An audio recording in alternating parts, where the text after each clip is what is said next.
Yeah. Have y'all ever seen that quote? That clip?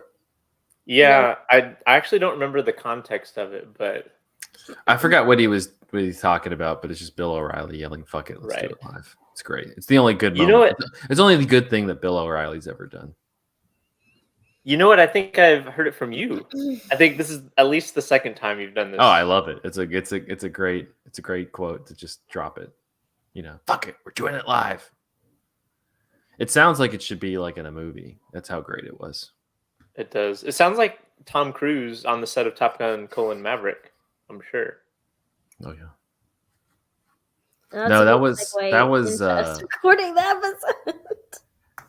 That was Mission Impossible when he yelled. That's right. When he goes off, that was Mission Impossible. That was the new Mission Impossible. I got a real chuckle out of that trailer when it was like Mission Impossible, like whatever it's called, Part 1, and I was like, "Is this not Part 7?" No, they're like splitting up this last movie. It's supposed to be the last one. That trailer fucking slapped though. I'm so excited, dude. I'm so stoked. I love these Mission James Impossible Bond movies. Like, why are they still making James Bond movies? Because Mission Impossible, they're never very good. Are way better than any James Bond movie. Since that fourth one, they've just been like hit after hit. Yeah. Anyway, sorry, Jessica. Sorry. We'll have Boy just a preview for everybody. We'll have Boy talk about Top Gun. We'll make little like machine noises with their mouths. Crash the cars later. I don't want to hear it. All I know about Mission Impossible is there was some kind of meme with Kermit, and it was like Tom Cruise in every Mission Impossible movie. And it was Kermit on a bicycle, and then it was Kermit just jumping off of a building. Yeah, pretty much. And I don't get it because I haven't seen any of them. He jumps off a lot of buildings. He jumps off a lot of buildings, and he jumps off the Burj Khalifa in number 4. Yeah, it's great. I love it so much. Anyway, all right. All right, we'll go Michael and then Jessica. Okay. Sweet. Here we go. In 3, 2, 1. And welcome to episode 406 of Cinematary. I'm your host, Zach Dennis, and I'm here with Michael O'Malley and Jessica Carr. In today's episode, we will be talking about movies that we saw this week in part 1. And in part 2, we will be kicking off this year's Young Critics Watch Old Movies series with 1927's The Cat and the Canary. Which, if that title throws you, just watch the movie and they'll say it 15 times. Let's go ahead real quickly. Head over to we have the full list. I tweeted it out from the Cinematary Twitter account. But if you're looking at the entire listing of the Young Critics series that is currently on cinematary.com, we're going to hopefully update it relatively soon with some possible guests and things like that. But I think a pretty strong lineup. I'm not going to even say any of them. You get to go to the website. No, I'm just kidding. Next week, we're going to continue the 1920s series with Faust. Trying to look. The ones I'm excited for this stretch. We have Tale of the Fox, which is one of the earliest stop-motion animated movies. We have Treasure of the Sierra Madre, which is an all-out fun movie.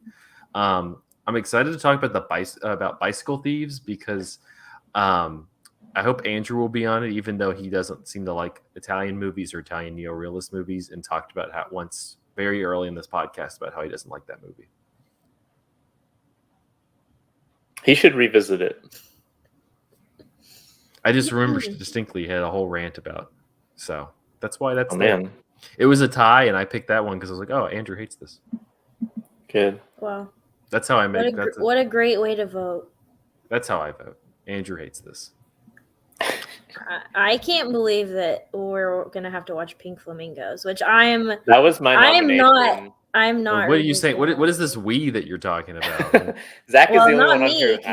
I'm not. Yeah, Zach has to, but nobody else. I would rewatch Pink Flamingos. I think it is like 60 to 70% a great time, but then the other 40 to 30% is not a good time at all. So, but those 60%. Yeah, I went to a party where that movie was just playing, and then everyone around me started like trying to have sex with each other, and I was like, I Oh, gotta shit. get out of here. I was like, oh That's no. I It can't was imagine having weird. sex to that movie. It That was bad vibes. It was bad energy. I was like, I need to leave. wow. Cinematary takes that stand today. We don't know how anybody could have sex to pink flamingos. Don't challenge us. All right, well, let's move off of whatever the hell we got on. And Jessica, you're gonna kick us off with a movie you watched this week. That's right. So I just decided that I wanted to explore a director's filmography that I really loved. One of his feature films, so it's Juzo Itami, and he is the director of Tampopo, which is like one of my favorite movies of all time ever. It is probably like my number one favorite movie. And I had seen someone on Letterboxd, they watched his movie The Funeral, and it happens to be his first feature, and then Tampopo was his second feature. And I was reading the description, and the poster of it looks really cool. And it is a 1984 film, and it is his first feature, but it, like, the poster has all of the family members drawn as like little characters, like they're like hand drawn, and it's like a very grumpy old person.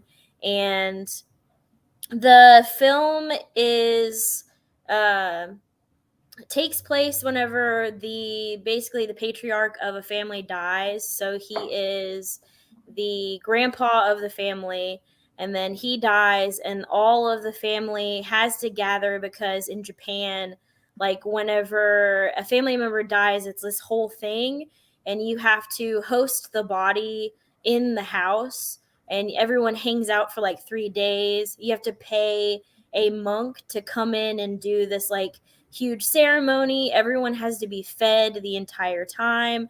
So it's a lot of work and a lot of preparation and a lot of ritual that goes into like a traditional Japanese funeral.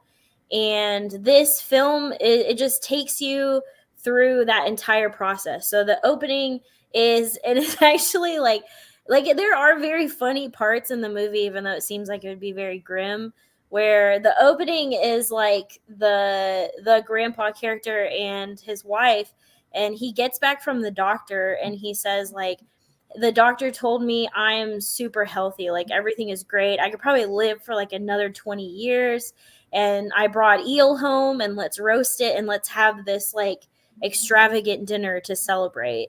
And he just like eats everything that he's ever wanted to eat, and then hangs out and stuff, and then literally like wakes up to watch the sunrise, and then he has a heart attack and dies.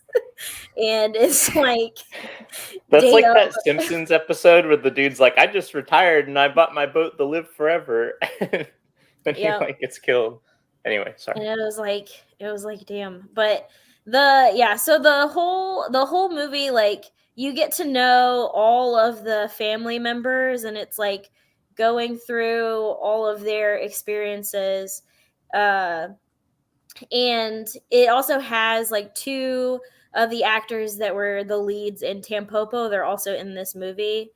And they all do a really good job. The movie is really kind of like I think what Juzo Itami is interested in is taking these like things in Japan and like their how they are culturally to people, and kind of like going over like what expectation, like what societal expectation is, and what you're supposed to do, and kind of dissecting those behaviors of like, why do we do this, like why do we pay somebody a bunch of money to just like pray for hours over this body, like why do we cremate a body, like pay a bunch of money for somebody to cremate a body, and then have all of these family members gather who don't even really know each other, and they're all just like there to pay their respects to this guy who they may or may not have really known or spent any time with. And so he's doing that type of ritualistic thing here that he did in Tampopo with food. So it was like how food brings people together, and all of the kind of like cultural aspects in Japan with food, and then this one is with like funerals and the rituals that go along with that. And I really really enjoyed it. One of my favorite shots in the movie is he puts the camera is down like you're the dead body, and so it's like everyone, all the family members gather over the grandpa, and they're all kind of like saying their thoughts and being like, are you sure that he didn't breathe? Because it's like right after he dies and they identify the body and stuff, and they're like, are you sure that he didn't breathe? And they like kind of touch him, and they're like, he's so, he's still warm. And it's just like stuff like that, but it's the perspective like kind of feels like you are the dead body and that they're like talking to you, which is really weird, but and also really interesting. And all of the camera angles that he decides to do with that are really interesting. And I liked it a lot. I thought that it was really good. Obviously not as good as Tampopo, because it's not really subject matter that I want to really think about that much. But I did find myself kind of like thinking about funerals here in America and kind of like how they're different from the way they are in Japan, and that sort of thing. But yeah, I think the movie is really good. It has those dashes of like quirky characters with lots of comedy in it too. There's just a very horny lady that shows up, and it like turns out that she's having an affair with the dad, and he's not telling anyone about it, obviously. And she keeps trying to get him to go into the woods to have sex with her. And it is like very funny. And it's like in the middle of the funeral, and she's like, hey, come over here, I gotta show you something in the woods, because she's just like trying to be dirty nasty. Like there's like literally a dead body just sitting in their living room, and she's like, hey, we gotta go over here, I gotta tell you something. And he's just like, no, quit it. So yeah, it's really good. I would like to watch some of his other movies. He's made a ton of movies, and Criterion has a lot of them. Unfortunately, because like you have to have a Criterion subscription to watch these things, and I don't want to pay for that, but I will figure out a way to try and watch. Where'd you watch this one? On Criterion. Oh, okay. Yeah. So yeah, super good. Highly recommend. Especially if you like Tampopo, I think it's a really good. I think Tampopo is like number one, top tier, and then this first one is like a nice way to kind of see how he approaches things and how he approaches subject matter. There's another movie that he made. I think it's called like The Saleswoman or something like that, and it's about like taxes and tax corruption and like fraud and stuff. So I have no idea like how the other subject matters are handled, but I like his style. I like what he does, and I really like characters in his movies. Like they're very fun to watch, even if they're like super weird. So yeah. Nice. So check it out on Criterion, unless you're Jessica and you're finding another way. Do you know if Criterion put out like DVDs or Blu-rays of these? Obviously, Tampopo they did, but Tampopo they do. I have no idea if the funeral has a Criterion or not. That is a good question. Somebody Google it. There you go. Unless you're listening to in your car right now, and please don't Google it at the moment. Don't Just do it. Do it later. Cool. All right. Well, Jessica, we're gonna make this about the boys for the rest of this. Yeah, boys only. We're going into the danger rest. zone. Wow. On a highway. Yeah, we're gonna be talking about Top Gun, and Top Gun Maverick. All right. So Top Gun, it's an '80s staple, directed by. Funny enough, this will tip my hand on how I feel about the movie, but I love Tony Scott. Tony Scott's one of my favorite directors. One of his weakest movies. Not his fault, but one of his weakest movies. He does direct the hell out of this movie, though. He tries. He tries his best. He's doing Yeah. as much as he can. So many like sunsets. It's not his fault. And yeah. And it's cool because again, we'll get into this. The new one tries to like pay homage to that, and I'm like, if we get a bunch of filmmakers who are inspired by Tony Scott, that'll overjoy me. Anyway, so Top Gun, directed by Tony Scott, it stars Tom Cruise. The gist of it is his character is Pete Maverick Mitchell, and he and his friend Nick Goose Bradshaw are accepted into this elite training school for fighter pilots called Top Gun. And they're trying to compete for the top award, going through this training regiment. But then I'm just going to spoil it because it came out in '86, and most people know what happens in Top Gun. But there's an accident in the air, and Goose dies. So then Maverick is very sad. But then he, redeems himself at the end and has this whole where he shoots down these planes and saves Iceman, played by Val Kilmer. It's a whole thing. But really, this movie, it very much wants to be a movie riding on vibes. But as Michael, we were talking about before we hit record, it's a super boring movie for something that people really love. Like I'm not disparaging you if you love this movie, but it's just strange how boring and slow this movie is. Yeah, it is really boring and strange. But I think that like it's boring in a way that wouldn't have been boring if like a few things had just been different. Like it is weirdly like a character piece, which is not something that you would have thought about with like it's about fighter pilots training and like doing like dick measuring contests, like almost literally doing dick measuring contests, the whole movie. But like a lot of it is really about like Tom Cruise just being bros with his dude, Goose. Like, and it is about like that sort of like male friendship and the ways that they like try to buck the system because they are unconventional, but they get results and that sort of thing.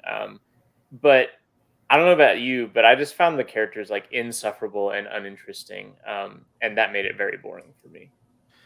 Yeah, I was talking about this with my brother who I watched it with, but like the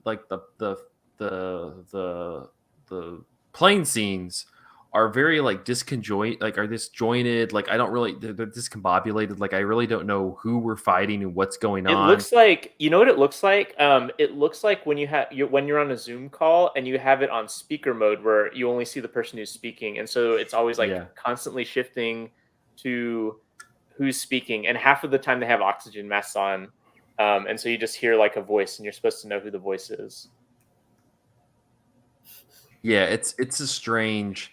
In like that, it's like the polar opposite of what we get with Top Gun Maverick, which we'll talk about in a second. But that one is like completely built on these plane sequences being like incredibly entertaining and engaging and just fun to watch. I did like the plane sequences better in Maverick, but I will stand up for the plane sequences in the original Top Gun because the rest of the movie, I'm just sitting there like either bored or like really they're the best part. Wanting to punch Tom Cruise in the face. Like Tom Cruise is one of the most punchable people of all time in this movie, and you have to spend so much time with him that it is a relief when they get into those planes and there's just loud noises and lots of editing, and you see like planes flipping through the air. Like I thought that part was actually pretty cool, and the rest of the movie was not that cool. Man, I'm wondering how this second one's going to be since y'all are poo-pooing on the first one so much. I think so. I don't know. The thing about the first one is that there's elements of it that are really cool, but like the overall package is not like we mentioned, like Tony Scott, like the direction and cinematography is like very impressive, I thought. And the plane sequences are fairly fun, but there's just so much of this movie that's like, I'm Tom Cruise being annoying in a bar. Or I'm Tom Cruise just like high-fiving my pals in class when they have such good high fives in this movie. It's a lot of like... Well, and like if you read like scholarship or like look at a bunch of Letterboxd reviews or whatever on this movie, like there is a lot to be said about like the homoeroticism of this movie. Oh, it's that I don't so think... good. No, it's in there because people were complaining that like more not necessarily right wing, but just people were there's some people kind of going, oh, this isn't a homoerotic, or that subtext isn't there. And then somebody dug up this interview with Tony Scott from 1986, and he was like, oh yeah, I mean we had a whole scene where they're playing volleyball shirtless and we wailed them up. Like he's like it's super Yeah. homoerotic.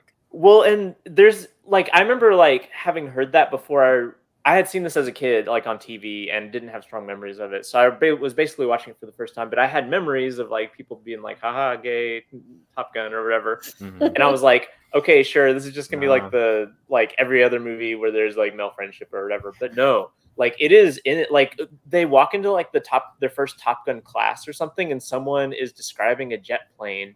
And this one guy goes something like, "I'm getting a hard on," and the other guy goes, "Quit teasing me." Like it's stuff like that where it's just so out there. And then you have Tom Cruise's character who is like so very clearly in love with Goose and maybe also Iceman.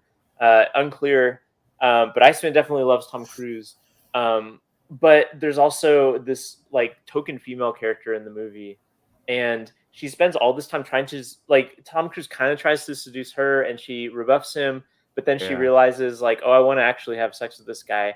And so there's like this long, like 5 or 6 minute sequence in which she's like trying to seduce him. And then right before they have sex, he goes, "I actually need to go take a shower." And then he just like hops on his motorcycle and rides off before completing anything. And like he spends way more time with Goose with his clothes off than he does with the lady. And like more actually like openly gay, like bro meathead action movies. Like I like the idea of that in practice though. I don't know. I just found that I just hated these characters so much. They just seemed like the worst people. It's like a real bad case of like 80s masculine star kind of thing. I don't think I don't think it's the worst. I don't know. I've seen worse representations.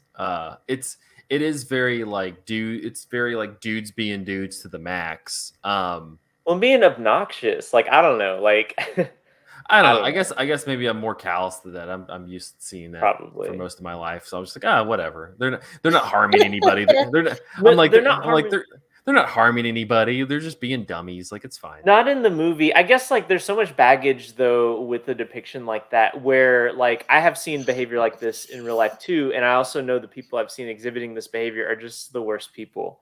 You know, like it's not just like dudes high-fiving and playing volleyball or whatever, but it's like dudes who are constantly cutting up, dudes who are like constantly like trying to like prove their superiority and domination over things, and like that can be really bonding like if you fit into that, but if you don't fit into that it can be just really aggressive and hostile, and in the movie it's not that. And so this is not like this is definitely baggage I'm bringing into the movie, but like I could not just stop thinking about like what would this Tom Cruise character have been like in high school. I would have hated him. Mo O'Malley's like, "Don't bully me. Don't Yeah, bully me, Tom there was like a Cruise." reflexive like defensive-ness. I was like, if this dude knew me he wouldn't like me and I wouldn't like him. Yeah, I mean, it's it's a super boring movie, so I'm not It going to is. defend it extensively. I'm just kind of like it's like whatever. Honestly, I wouldn't even recommend watching it to watch Top Gun Maverick. You barely need to. Like you just gotta know Because that Goose died. it shows, yeah, you need to know Goose died, and it shows that whole sequence to a degree in the movie, so you can go, oh, okay, Yeah. whatever. Goose died and that he had a mustache. So that's also an important thing. That is, I'm and, googling who is Goose. it's Anthony Edwards. Anyway, so Top Gun Maverick, it's the latest. It just came out this past weekend. It's directed by Joseph Kosinski, who did Tron Legacy, Only the Brave, Oblivion with Tom Cruise.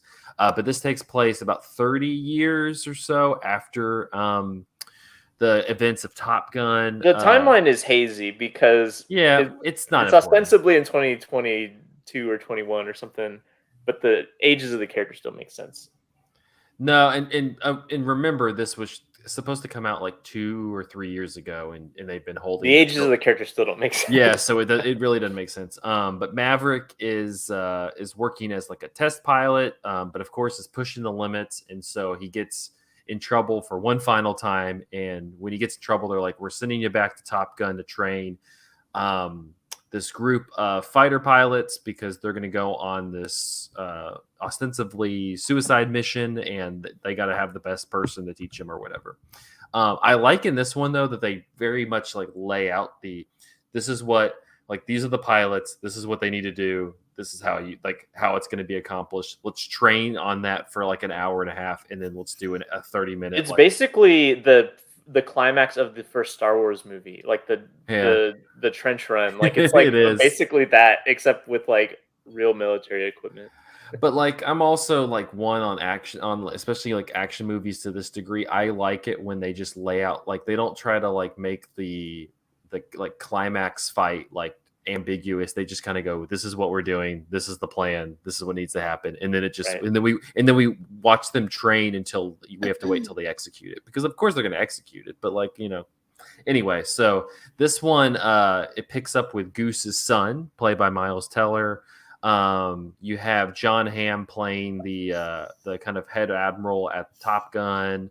You got a number of people who are Ed playing Harris. the other pilots. Yeah, Ed Harris is there, but the other pilots are Glenn Powell, Jay Ellis, Louis Pullman, Monica Barbero.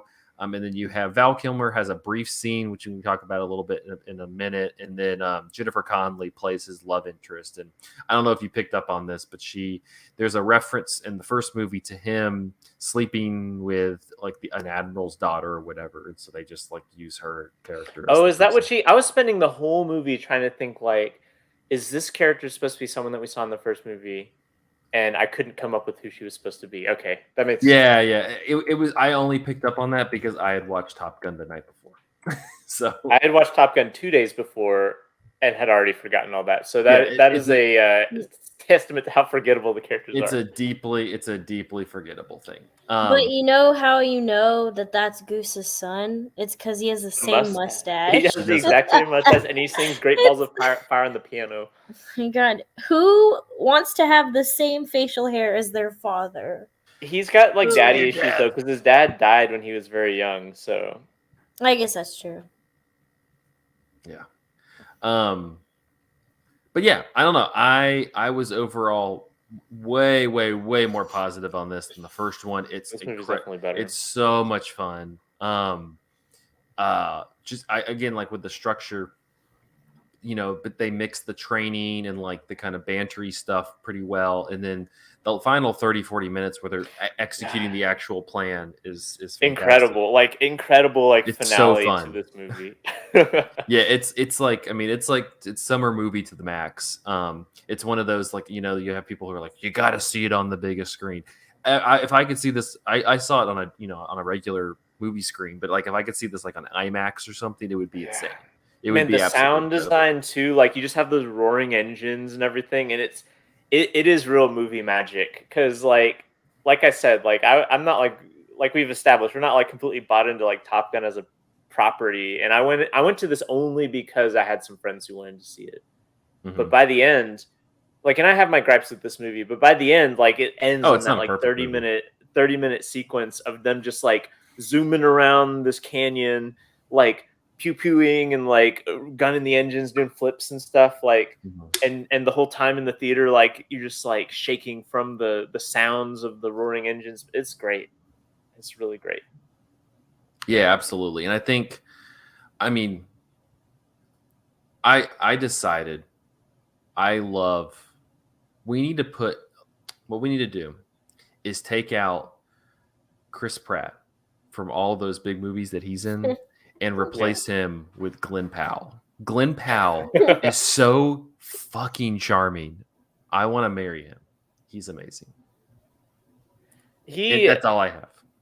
Well, what's funny is like his role is very similar to the guys in the first movie, where he's like this kind of like dickish, like upstart whose whole goal is to be like proving that he's better than everybody else. And this is kind of like, compared to the other characters, that's unique in this movie. In the other movie, everyone's like that. In this movie, he's the only one who's like that, really. And somehow he's so not he's not obnoxious in this one, even though I found the other ones very obnoxious in the first one. But he is very charming here. Well, he's just so, and it's the same. And I say this because he also is the same way in Everybody Wants Some, the Richard Linklater movie. Yeah, he is. He just like, he has this natural charm and charisma. He's also good. If you've ever seen the rom-com on Netflix called Set It Up, he's super charming in that as well. But like, he just kind of has like that. You're right. He just has like this effortless charm. Like, you know, they were talking about like Tom Cruise just is, movie star persona to the max. And I agree with that. But like, I'm also like watching Glenn Powell and I'm like, even more than like Miles Teller, this dude is like a fucking movie star. He's beautiful. He's super charming and he handles like the action stuff, incredibly well. I'm just like, Miles Teller just broods the whole time. That's like what he's given. Yeah. And like you were talking about Tom Cruise having a punchable face. Miles Teller has an incredibly punchable face. He's a great actor, but also just has like, you just kind of want to punch him the entire time. Yeah. I do think as a result of me not being bought into the characters in the first movie, there are long stretches of this new movie that just focus on the drama between Miles Teller, Goose's son, and Tom Cruise, and like the daddy issues that went in there, and how Tom Cruise in the intervening decades has like treated him, and like I found that stuff completely unengaging. Like I did not. I've seen some people talk about like, wow, the emotional core was so strong in this movie, and it wasn't there for me. Like No. it felt very perfunctory. It felt a lot like the later Rocky movies, where they've like Stallone is too old to be convincing as like um as an actual heavyweight champion or whatever, but they got to give him like some gravitas, so he's like training someone younger, and like unlike something like um Creed, where you've got a really super charismatic, fun younger like protege, you've got Miles Teller who's good, but he's given just this mopey role to play that I was not into. Yeah, he that's why I'd say Glenn Powell is the star here. I don't know. I was literally I was watching him and just kind of going like he needs to be in like he has way more charisma and is way more engaging on screen than quite honestly any of like the Marvel male leads that they use. I'm like, this guy is fantastic. Like, not that I want him to get sucked into that machine, but I'm just like, this dude has like movie star abilities. Like we need to be utilizing that more. It's kind of a shame. I mean, and like a big part of this movie is it being a metaphor for filmmaking. Like that's kind of like not so heavy-handed or pretty heavy-handedly, like kind of like the subtext here is that like, the craft of flying an airplane is a dying art that is being like replaced by drones in the same way that like whatever the craft of making a good summer movie is being replaced by the Marvel movies, or and like to that point, like Glenn Powell in another era would probably have been more than just kind of like a character actor, which is what he is now. But this is not an era in which we have movie stars unless they're going to get roped up into like the MCU or a really iconic TV series or something. You can't just like be in like standalone movies and become a movie star, I don't think, anymore. Or if you do, you're really lucky. Yeah, and I think you hit on a good point. And let's you mentioned like the kind of how this movie is set up. I was describing it this weekend to a couple people as like it's kind of Tom Cruise's. At least to me, it kind of feels like Tom Cruise's True Grit. This movie star, this very very iconic movie star, kind of reflecting on aging because there's a really good piece. Shoot, I forgot who wrote it, but there's a really good piece talking a little bit about his recent career string, like we mentioned the Mission Impossible movies, but like you have those for the most part. And it's kind of like a lot of it is this, upper 50s-year-old man, like trying to defy death constantly because the stuff he's doing in those movies is just insane. And like this one, it's not that he's not trying to defy death, but at the same time, there is, I feel like this sense of like, oh, I'm getting older compared to these people. That I haven't seen that type of reflection from like a Tom Cruise movie, which are not necessarily always reflective in a minute. So that makes me excited that, for the next two Mission Impossible movies, if it's going to kind of channel that energy. But in terms of like a movie star recognizing the twilight of his career and his age, I thought it was pretty effective in that sense. I guess I have no connection to any of these characters, and my connection to Tom Cruise is as someone who genuinely seems interested in like the craft of the action blockbuster, which is something that I don't think a lot of people seem to be that interested in. And as in terms of his like whole career, like I don't think any of this is as interesting as like what he was doing in the 90s, but like in terms of like Tom Cruise as almost like an auteur of someone who is like perfecting like what is possible with the summer blockbuster when it has good bones as opposed to being like intellectual property, I think is like this is a really interesting part of that project because I before I saw this movie I wouldn't have thought to lump it in with Mission Impossible, and I remember seeing the trailer for the new Mission Impossible movie before this movie and thinking, man, I wish I was seeing the new Mission Impossible movie. But having seen this now, it like definitely feels of the same project of like understanding the like core like visceral texture of like a summer blockbuster. And like there's tons of CGI in this movie, but and I only know this because there's a ton of like digital artists like credited in the credits. But it has the feel of something like the original Top Gun or a lot of those like 80s movies and a lot of those like Mission Impossible movies where it is really grounded in like a physical like tactility that a lot of like modern effects driven blockbusters don't have. And not just tactility, but like the way that the action scenes are shot has a real solid grounding to it as well, as opposed to just we're going to put fantastic imagery in front of you, and who cares how it's edited or framed or whatever. The movies that the action blockbusters that he's chosen to invest like the twilight of his career, probably the last few years that he's actually going to physically be able to be in movies like this, they have all been like real pieces of craft on the action movie level that is really unique and out of time, like honestly. Like, and it makes sense that he would be drawn to a nostalgia project like Top Gun for that reason, because the craft of what this movie is doing does feel like out of place compared to, your other action blockbusters that you might see. Yeah. And again, even though this movie's not perfect and it's not, this groundbreaking piece of blockbuster movies making, I do agree. Like, it is I appreciate that Tom Cruise is really overly invested in creating this product, and the way, you can kind of laugh at him because he does go overboard to a degree, but like, I don't think that anybody making not only just Marvel movies, but like any kind of blockbuster movie, whether it's DC or any of these, like, even like look at the recent like Harry Potter spinoff movie. Like, I don't think anybody else is putting that much effort and attention in creating something that is visually stunning and entertaining to the audience when it comes to blockbusters like this. And so, I don't know. I hope we can find more outlets for things like this, but I'm just, I appreciate that he at least does have that attention to it.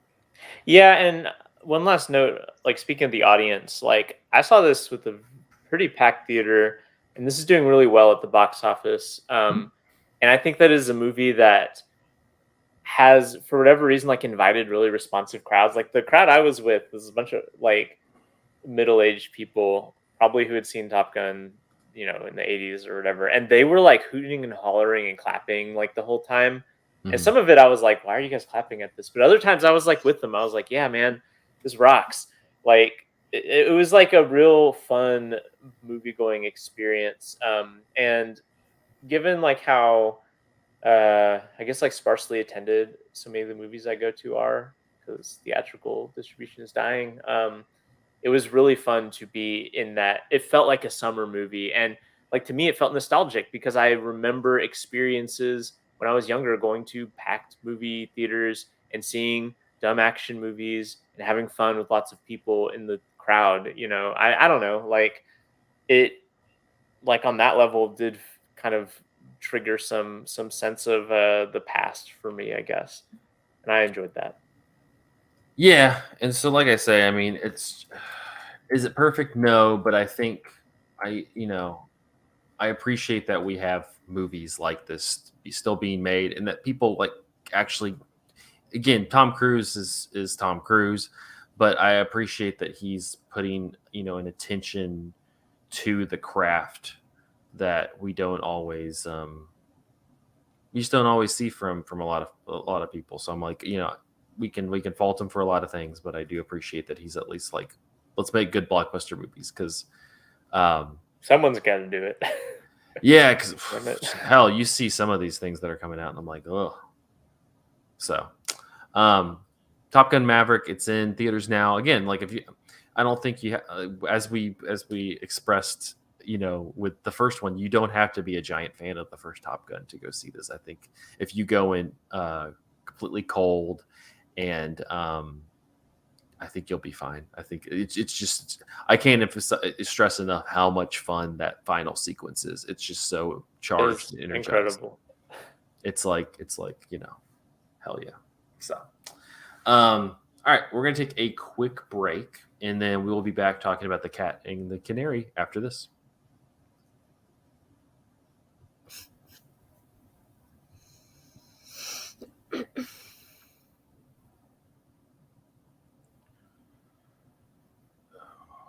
What episode is this?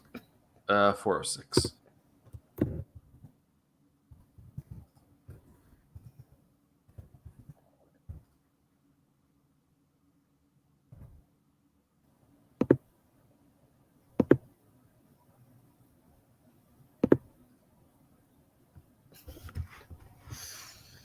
God, these are so.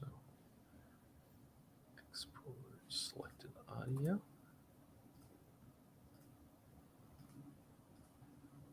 Why is it so difficult? I was going to ask, are you a David Bowie fan, Michael? Yeah, big David. I love David Bowie. Did you see the trailer for that biopic or the documentary thing that they made? They showed. I did. Yeah, I think it'll be cool because they have access to like all those archives and stuff, so they'll probably have some cool like footage and songs and stuff that'll be neat. It just looked visually cool too. Yeah. That one looked really cool.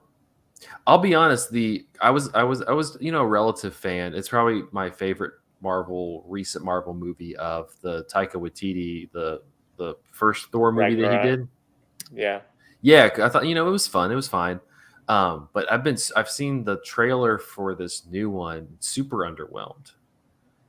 I don't know. I don't even remember having seen the trailer for it. So I guess same.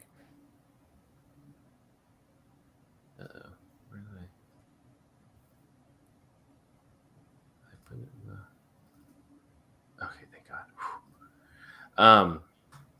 Yeah, I don't. The trailer. They had the trailer for it. I don't know. It just looked kind of. I guess Taika's just chasing paychecks now. Yeah, I mean, it's because he's dating Rita Ora. And he had a three-way with her really? and Tessa Thompson, which I don't blame him for. What? Who this said? Is confirmed? That was a whole story. Yeah, that was a whole storyline. What? Yeah, it was. It was when way. they were. No, I'm being 100% serious. I'm not Googling this because what in God's name is going to come up? But I don't. Yeah, he got in trouble with.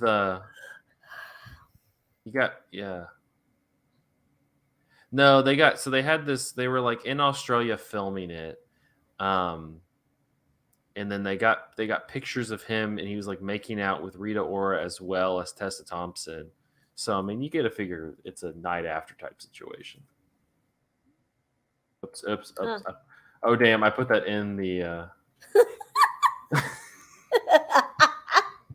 I put it in the YouTube thing instead of the private chat. Yeah, whatever. But he got in trouble. He got in trouble. He got in trouble with Marvel over it. They didn't like that he had those pictures out. What?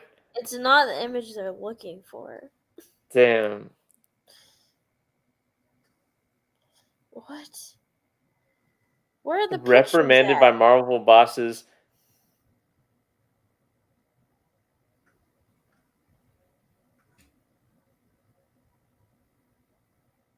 Where are the pictures at?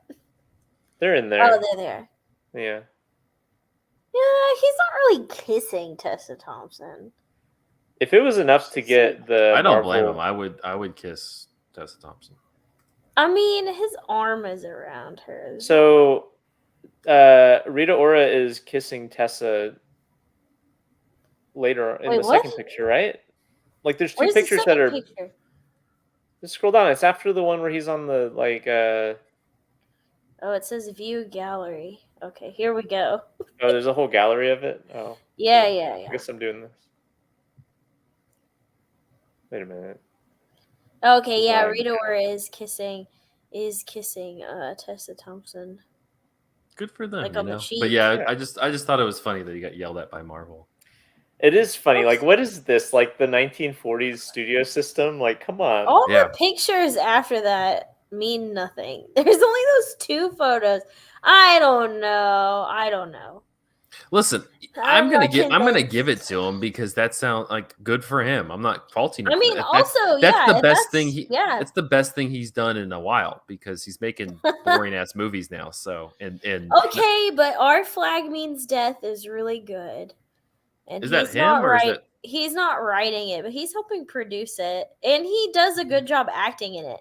He's really good as Blackbeard in Our Flag Means Death. So acting A+. I'm gonna be right back. Michael's like, I gotta go. I'm chasing a canary because we're all just a bunch of cats chasing a canary. No, he was just like, these pictures are too much. I must go tell Rebecca. He's like, I gotta go. I'm gonna go let the wife know what I'm looking at when she sees my search history and it says Taika Waititi 3-way. Oh my gosh. Have you heard of an inn in Savannah that's called the 1790 Inn? Mm-hmm. So what's the deal with that place? It's allegedly the building's allegedly one of the oldest in the city. The bar there is supposed to be the oldest bar in Savannah. It's supposed to be somewhat haunted, but literally everything in Savannah is haunted, allegedly. And yeah, I mean it's nice. I'm trying to think. The famous haunted place is the Marshall House. Oh, okay. Well, we're staying at that other inn place. Oh, that one's supposed to be haunted too. I didn't know it was haunted when I booked it. And I was like, y'all better give me a discount. Wait, you're staying in a haunted you're staying in a haunted I didn't know it was haunted when I you booked watched The it. Cat and the Canary. You know exactly what to expect now. I didn't know. I know. I was like telling Cam, I was like, if some dude tries to grab my diamond necklace while we're sitting here, I'm gonna be so upset. I was like, I wear my giant diamond necklace that I inherited, I'm gonna be mad. Yeah. No, I think it's not as haunted as like some of the other places, but there is some haunted. You know, it's not. It's like only 2 or 3 ghosts. It's only like haunted mansion haunted. I think I want to say that's the one where there's like a lady in the window or something. I think that's that. It's a mannequin. Yeah, it's a mannequin. They put a mannequin. Like there's one of the rooms has like a doll that they put in it. I did not book that room. I did not know that this thing was haunted either when I booked it. I was like, that's not good. I specifically hate dolls too. I was like, out of all the places, why? Yeah. And ghost hunters like go to stay there, and I was like, why? If you want to do a ghost tour, let me know. I'll get you set up. Really? My friend does a really good one. She does like really good, like she does like the historical research. She does a good job. I don't care about ghosts. I don't want to know. They can just do their own thing. I just want to go on vacation. I don't want to talk to any ghosts. All right. Well, y'all can come over here and get too scared by the ghost. No. All right. Well, speaking of ghosts, let's talk about The Cat and the Canary. Okay. Yeah. All right. Here we go. In 3, 2, 1. And we're back with part 2 of episode 406 of Cinematary. And in this part, we're going to be kicking off our Young Critics Watch Old Movies series with 1927's The Cat and the Canary. Directed by Paul Leni from a script by Robert Hill, Al Cohen, and Edward J. Montaigne. The film is based off of a play of the same name by John Willard, and the film stars Laura LaPlante, Creighton Hale, Forrest Stanley, and Tully Marshall. So if you were confused or thinking this wasn't a 1920s movies, those names should affirm that for you. The relatives of Cyrus West gather at his estate on the 20th anniversary of his death to hear the reading of his will. Annabelle West is named the heir to Cyrus's fortune under the condition that she is declared sane by a doctor. Later in the evening, the family is informed that a dangerously insane man known as the Cat is on the loose in the area. When Cyrus's lawyer is found dead, Annabelle fears she is the next target. The Cat and the Canary was the first of 3 American films directed by German-born Paul Leni, who was also a painter and art director. The Cat and the Canary is the product of early 20th century German Expressionism. According to art historian Joan Weinstein, Expressionism includes the art styles of Die Bruck and Der Blue Ritter, Cubism, Futurism, and Abstraction. The key element that connects these styles is the concern for the expression of inner feelings over verisimilitude to nature. Film historian Richard Peterson notes that German cinema became famous for stories of psychological horror and for uncanny moods generated through lighting, set design, and camera angles. Paul Leni is a product of that. He made the film from 1925 Waxworks about a wax figure display at a fair. And that film impressed Carl Laemmle, the German-born president of Universal Pictures. Side note, seen Waxworks. It's not that impressive. Laemmle was struck by Leni's departure from Expressionism by the inclusion of humor and playfulness during grotesque scenes. Laemmle turned to John Willard's popular play, The Cat and the Canary, which centered on an heiress whose family tries to drive her insane to steal her inheritance. Willard hesitated in permitting Laemmle to film his play because, as historian Douglas Broad explains, quote, that would have exposed to virtually everyone the trick ending, destroying the play's potential as an ongoing moneymaker. As Universal anticipated, director Paul Leni turned Willard's play into an expressionist film suited to an American audience. Historian Bernard F. Dick observes that, quote, Leni reduced German expressionism with its weird chiaroscuro, asymmetric sets, and excessive stylization to a format compatible with American film practice. Jen DeLugos argues that, quote, many stage play movie adaptations in the 1920s fall into the trap of looking like a stage play taped for the big screen, with minimal emphasis on the environment and plenty of stage play overacting. This, however, was not the case for Leni's film. Richard Scheib notes that, quote, Leni's style is something that lifts The Cat and the Canary up and away from being merely a film stage play and gives it an amazing visual dynamism.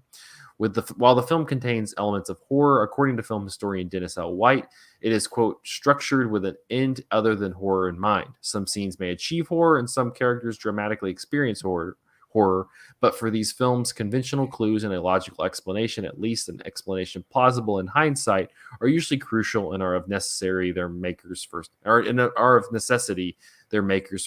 first concern.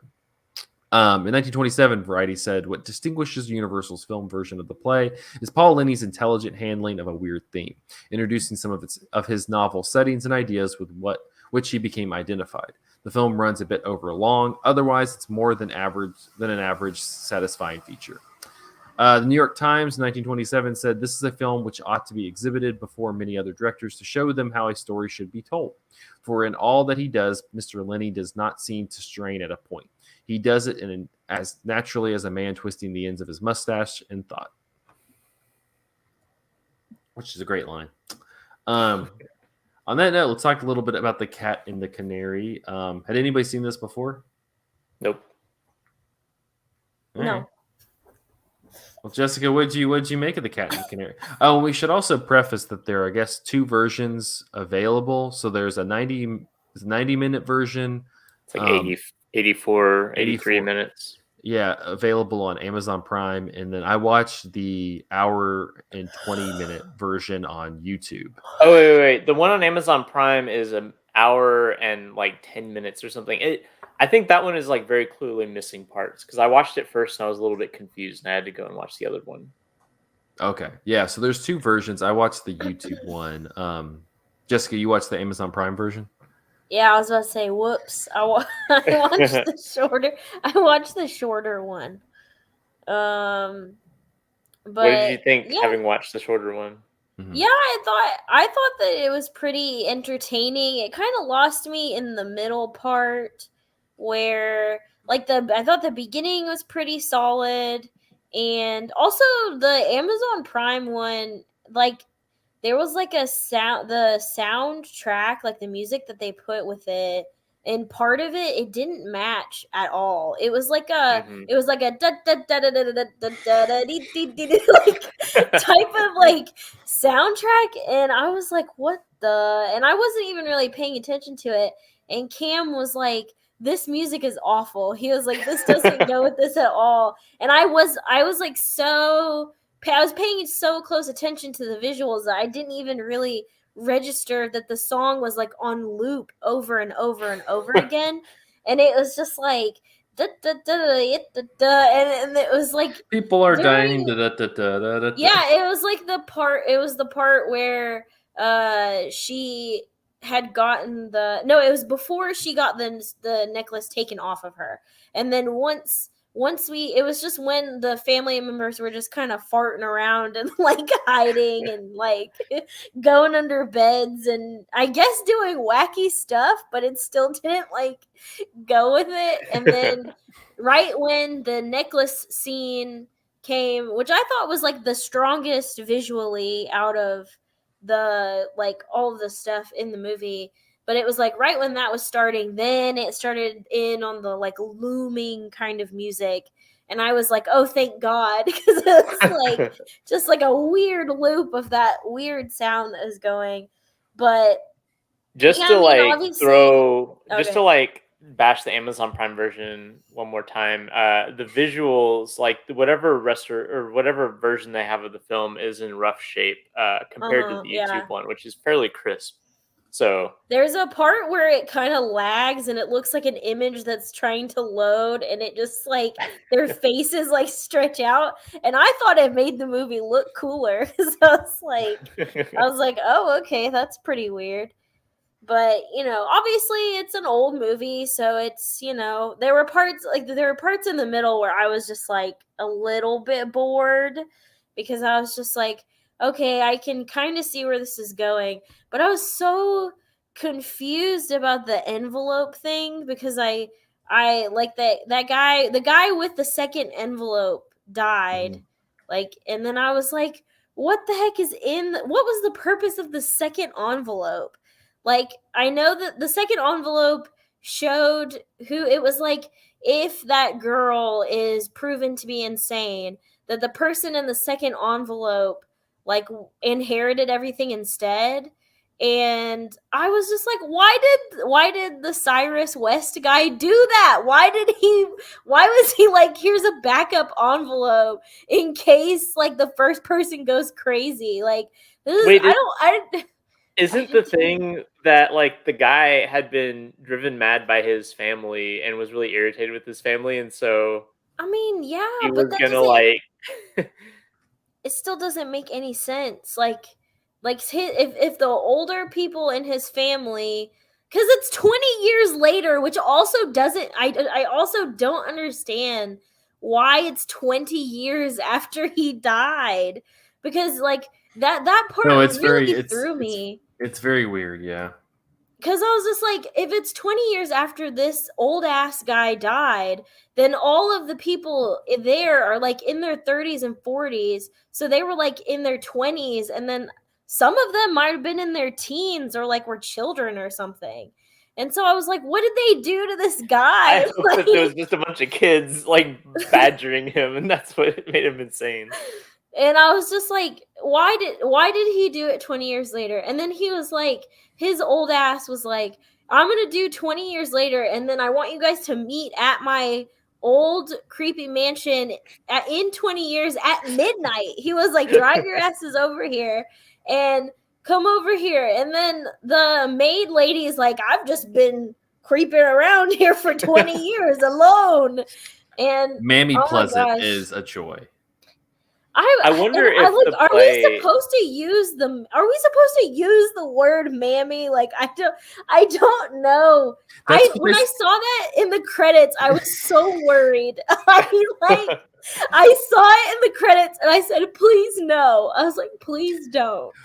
She was my favorite immediately because when you first meet her, once the 20 years passes or whatever, she's just like, I just spend my time with the ghosts. And you're like, oh, okay, that's nice. And like the lawyer just keeps going like, oh, okay. She's like, I spend it with the ghost and the people still here. And like looks around and we're like, oh, okay. It's a great like it's goofy and I wonder if the play like makes more sense.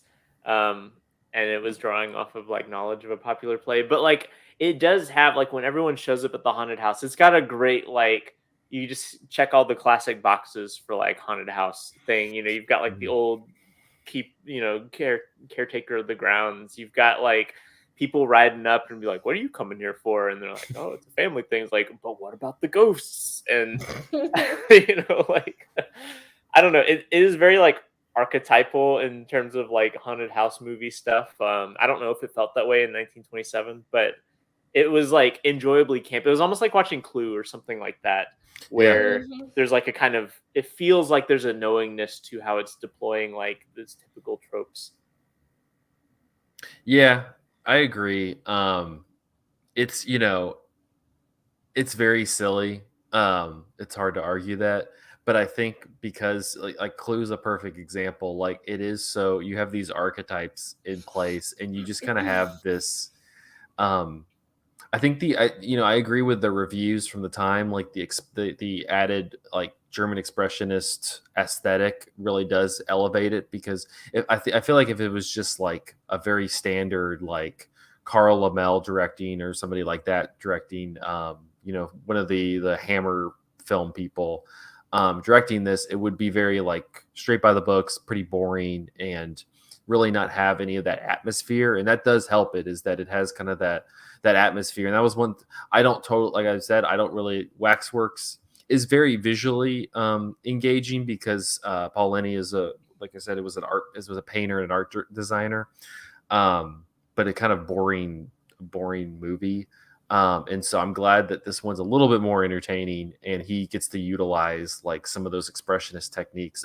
It also like has those great moments where people are like shouting or, rather than just having the straight text all the time, it like implements it like kind of finds the mood of the character and like uses that, so like there's one the title cards. There's one where like the characters are kind of like concerned and they like flow, it like flows up in like this kind of wavy fashion. And then there's one where Annabelle is like yelling, it has like this kind of shout, and it seems like it's almost even breaking out of the title card. Is that the one where there's one where like I think a person's meant to have yelled like profanity or whatever, and they just have like the comic book like asterisks like star kind of thing like that just like pop on the different parts of the screen? Yeah, and it always feels like very visually engaging. Just for being, because I mean, one thing, Jessica, we were talking about this morning is like it's tough I think it's tough for a lot of people to get engaged with like the acting style and not only this movie but just silent movies in general, because I mean, if you look at it from their point of view, they have to kind of overact because you don't really have any sound. So it's not like you can kind of convey the lines. You have to overact to a degree to really like visualize how you're feeling. And that really, having that along with the aesthetic that's very German expressionist makes it much more effective than just being a straight, melodrama, because it has to really like engage your interest through the visuals, not only of like what you're seeing in terms of the house, but also just how the actors are reacting to what's going on around them. I also think that like people were used to seeing like plays and stuff, and this is adapted from a play, and theater acting is very much like a full body thing where you have to be like extremely expressive because like you have to reach like the entire audience. And I think that they're kind of like coming off of that into film. And so I think that there are still like parts of it left in there too. Yeah, I think it is interesting like how people are conditioned to understand what is like believable and realistic human behavior, because I mean, modern acting maybe has more like verisimilitude than you know, silent film acting, but it is not how people actually act in real life. You know, there's still like like tropes and things that people draw upon. I think like at the time, you had like a lot of not just like theater, but like vaudeville sort of stuff that like really relied on pantomime and that sort of thing. I think there's like a lot of cultural things at the time that make the acting in silent film not seem so anomalous, like compared to like if you've only seen like movies like from that past few decades and are looking back. And I think that that's like an interesting thing that like culturally there's like a network of references of how you see human beings depicted, and based on that like frame of references you can kind of like find the line of best fit to where how this is how you expect to see human beings depicted, and that's like quote unquote like believable or realistic or engaging. um and so I don't know, I think it's like a it's almost like a lost like art form in a way, like the kind of acting that silent film actors do, because most people aren't even like attempting what they're attempting now, and they have like a different idiom almost. Well, I was thinking about this after were talking this morning, Jessica, and I think a good example is a movie that we talked about last week, Smiley Face, which we talked a little bit about, like how a lot of that movie is sold because, you know, normally like with a stoner movie, in order to convey to the audience that like the character is high, usually the director will implement some, you know, kind of like a haziness, or will have like you know, stuff appear that's not there, things like that, to kind of go, oh, they're in a state, you know, they're in a drug state at the moment. In this one, because they don't really do any of that, or even Smiley Face, they don't do any of that. It's just Anna Faris having to like convey how stoned and how out of it she is, like through her face and how what she's expressing, and like it's almost a silent movie performance when I was thinking about it, because I'm like, a lot of that movie is just her having to overreact to stuff because she has to convey to the audience how high she is, but also still like sell the whole thing to you. And I think, you know, yeah, I don't think it necessarily like sits with a lot of people because it is so overacting. I think to a large degree, the new Hollywood system, or the like new Hollywood movement really killed this type of acting because everything had to be naturalistic, and then you had like method acting and things like that, and everybody feels like performances have to be very naturally like realized. But I think there's something like dreamlike and surreal about the like silent movie performances like this, where they have to they're not acting like real people, but it's also, you know, most of this movie feels like a dream sequence anyway, so like that lines up with the logic. I There's don't know like if that clears up anything.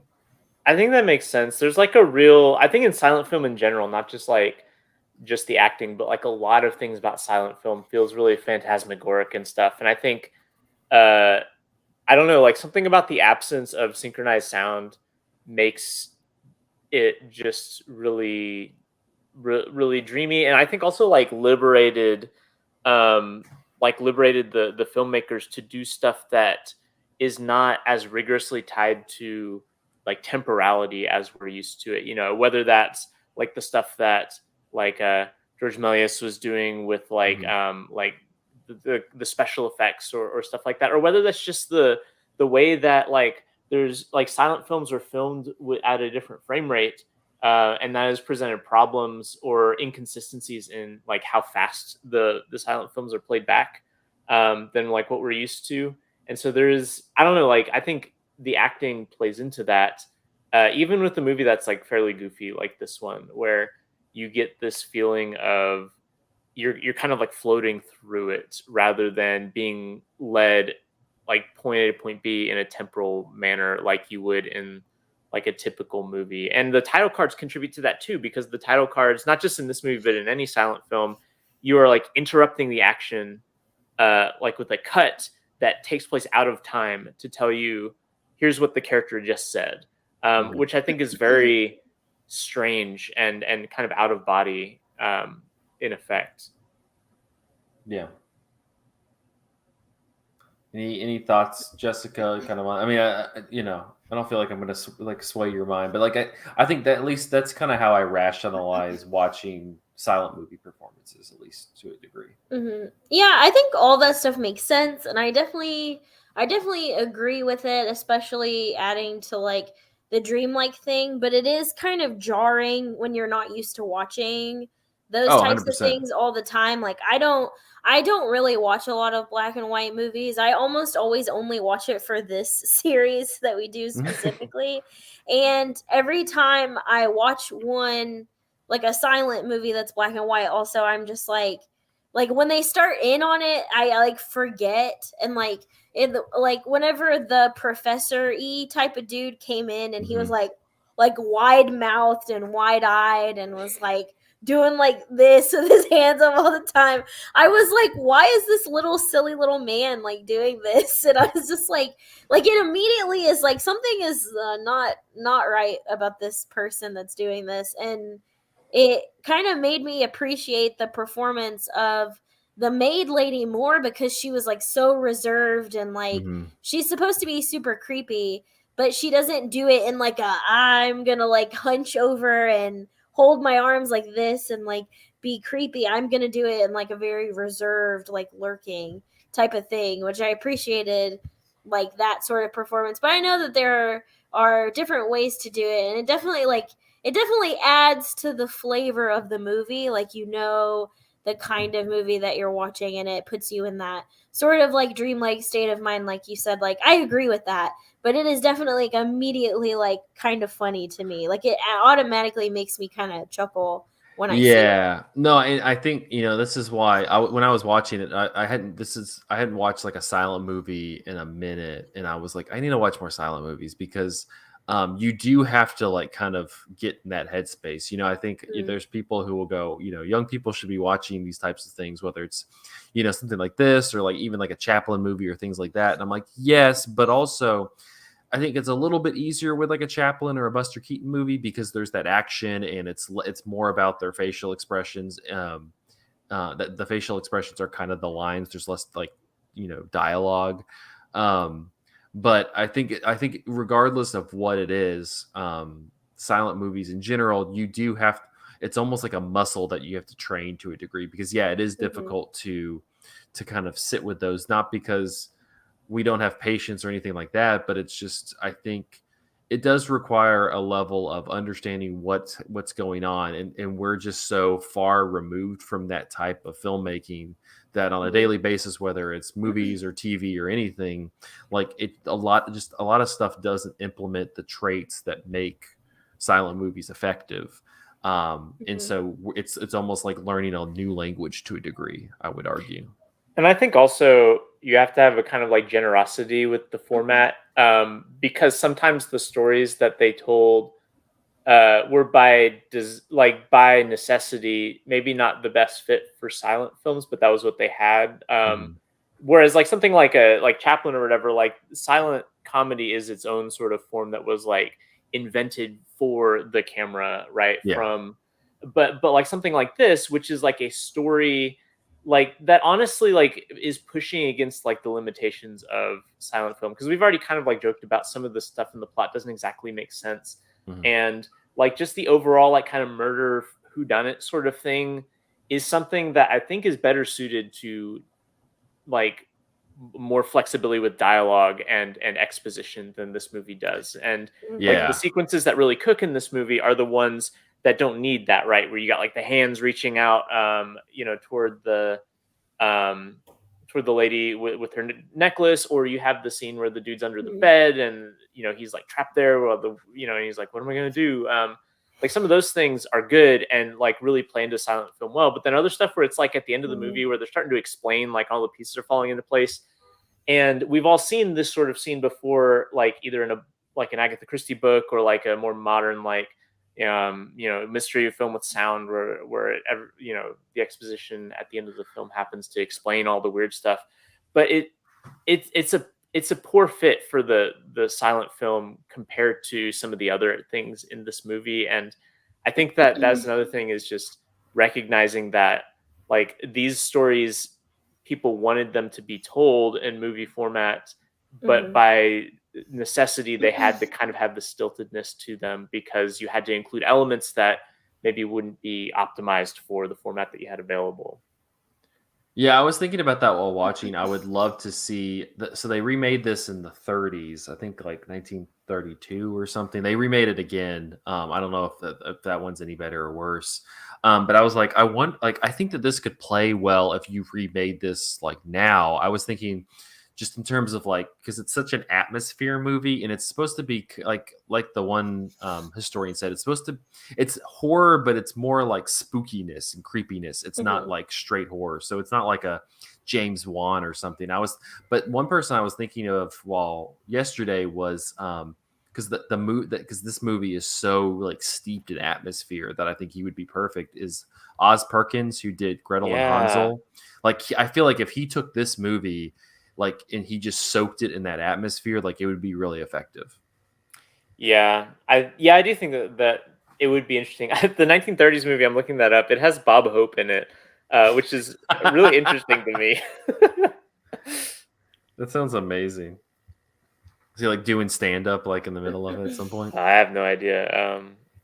Yeah, I was gonna say, like, to that point also, like it's funny because it's like a who done it movie, but it's more like a he done it because you don't ever see that guy ever again. Like you see him at the beginning, and that speaks to like, you know, like you were saying, O'Malley, like their capability. Like they couldn't just shoot him with all of the people too if he's playing like the spooky guy who's like grabbing everyone. Like we don't see him ever again, literally ever. And it's like obviously if the audience is thinking about it and they're trying to figure out who the killer is, you have to have the killer like also be there among the like with the other people as well, because otherwise it's like, okay, this person disappeared and like it's pretty obvious that they're one of the people that is just like gone. Because, like, whenever his mask came off, I was like, oh, yeah, it's literally the other dude. Yeah, I had forgotten about him, to be honest. I loved his mask, though, where he had, like, the tusks and, like, the big bulgy eye. I was just like, oh, they're really going for it. He had, like, a one eyeball type of thing. Yeah. And, they do a lot of, they try to do, like, to the atmosphere point, like, they do a lot of, like, creepy stuff with like certain things, and some of it is, it's funny because some of it is like, I don't know what is like a bad aged transfer and like what on Amazon just looked bad, but or what was like purposeful. But there's like one part where the lady has almost like whited out eyes, like it's like her eyes are like has these like kind of shadows on it, and it just looks like so creepy. I was like, I don't know if that was like on purpose or if it just looked old and weird, but that part looked pretty cool. Yeah, I'm just saying if you add a little bit more modern style to this and slap an A24 on it, all the young people would watch it. Seems like it. All the youngins. And it's still something that is like pretty relevant of like, oh, this is like a rich person that died and people are fighting over his money. Like Knives Out was a super popular movie. And that is like also the same thing. So yeah, you have you have this like woman being gaslit into thinking that she's insane. Like that's why I say like I think you could easily like adapt this for modern audiences, and you get somebody who can kind of just soak it in atmosphere. And I think you could easily I think I could easily translate because it's not very period centric at all. So. Just throwing it out there, universe. If you'd like to make a Cat and the Canary remake, there you go. Oz Perkins, I feel like you're perfect for it. Yeah. Any lingering thoughts? Any other thoughts on this movie? I think overall I enjoyed it. It is kind of silly, but it's a fun time. I think, you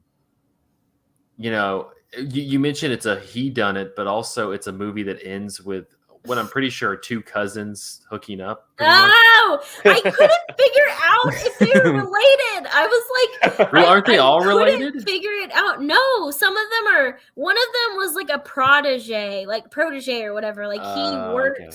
Like he worked. I was trying to figure out if they were related. Also, I thought it was two cousins being like, let's just shack up. You know? Yeah, I don't think so. It's the 1920s. Yeah, I mean, Ugh, I rolled it no. off. I was like, it's the 20s. Like, it makes He sense. might have been like the protege or whatever, but Let's hope so. I don't know. My final thoughts are, dear Lord, they use the cat and the canary metaphor so many times Oh man, I in think this. Oh, my favorite is when they're talking about the guy who's escaped the asylum, and they're like, he thinks he's a cat, and he treats everyone like a canary, and like, and at that point, you've already heard it like 3 times, and it just right, sends you into hysterics. Like you're just like, oh shit, this is actually super funny. It's a great like movie title, you know, like you need like the Leo DiCaprio and Once Upon a Time in Hollywood gif of him like pointing at the TV. yeah. I Oh think my gosh. my final thought is there's like there's like that bunch of maybe 10 like silent films that everyone talks about, you know. So like you got like the Gold Rush and Intolerance and like all that sort of stuff. And like those tend to be the only silent films people have seen if they've seen any. And it's really interesting, I think, to go outside of that canon and to see like, well, what were the majority of movies like that people were watching? And I think this is maybe like a good example of that, which is like it's adapted from a play. It was pretty popular, but maybe doesn't have like a huge legacy like a Chaplin or a D.W. Griffith would have. But it's still like really competently made and it's kind of interesting. And I've enjoyed that. And I think like the last couple of years for um, the Young Critics movies for the 1920s, we've kind of done these like was it Seventh Heaven? Was that the one last year or 2 years ago? And that's another one where it's like not one of those big canonical movies, but it's well preserved and like is a good indication of a certain type of film like that was at that era. And I don't know if you're at all interested in silent film and have already hit the classics, like don't stop there. Yeah, I'm trying to look what we did. If Seventh Heaven was last year or not. Of course, we don't have that one listed in the thing. But yeah, no, I agree with you. It was one, you know, it's always nice because there is like this kind of canonical list. Like I think, well, for next week's Faust is relatively canonical, but well, that's for now too, right? So yeah, but we also had like Cabinet of Dr. Caligari, which I've seen multiple times. It's great, but yeah, also it's it's absolutely like legally required that you see that in an intro to film class. there's literally that whole like joke in Portlandia where Fred Armisen's character is like, "Have you seen the Cabinet of Dr. Caligari?" You know, you're a film fan, and so yeah, I agree. I think it's nice to kind of see what else was happening, especially because you know, coming out of the German Expressionist movement, Murnau and Fritz Lang are kind of the main faces. But Paul Leni was doing a bunch of stuff. He's German born as well. He was doing a lot of films and then came over to America. He just doesn't have like the pedigree of a Murnau or a Fritz Lang. But like I said, Waxworks is not necessarily my favorite, but it is very, because like he has that painter background and that art direction background. It's visually, you know, stunning to look at, and so it's cool to kind of see those craftsmen kind of come over and bring that into American films. Yeah. So, and also if you want to learn more about German Expressionism, especially next week's film, maybe check out my video essay on our YouTube channel. It's good. Yeah, so a little plug. All right, well, that'll wrap up this episode of Cinematary. You can find us on Facebook at facebook.com/Cinematary, on Twitter and Instagram at handle @Cinematary, and on Letterboxd at letterboxd.com/Cinematary, where we list all the movies we talked about in this episode. If you would like to support the show, head over to patreon.com/Cinematary. We have a $1 and $5 tier for patrons. But thank you so much to our patrons: Cam, Chad Newsom, Candace Sisson, Ron Hayes, Teresa Marsathi, Titus Arthur, Tyler Chandler, and Whitney Rio Ross. Thank you so much for supporting the show. Next week, like I mentioned, we're going to be diving into deep dive into German Expressionism with 1926 Faust, which is a movie. I'll preface for anybody who's like kind of wanting to watch along. Like, this is a movie from 1926 that is visually incredible. It looks like it looks way above its time.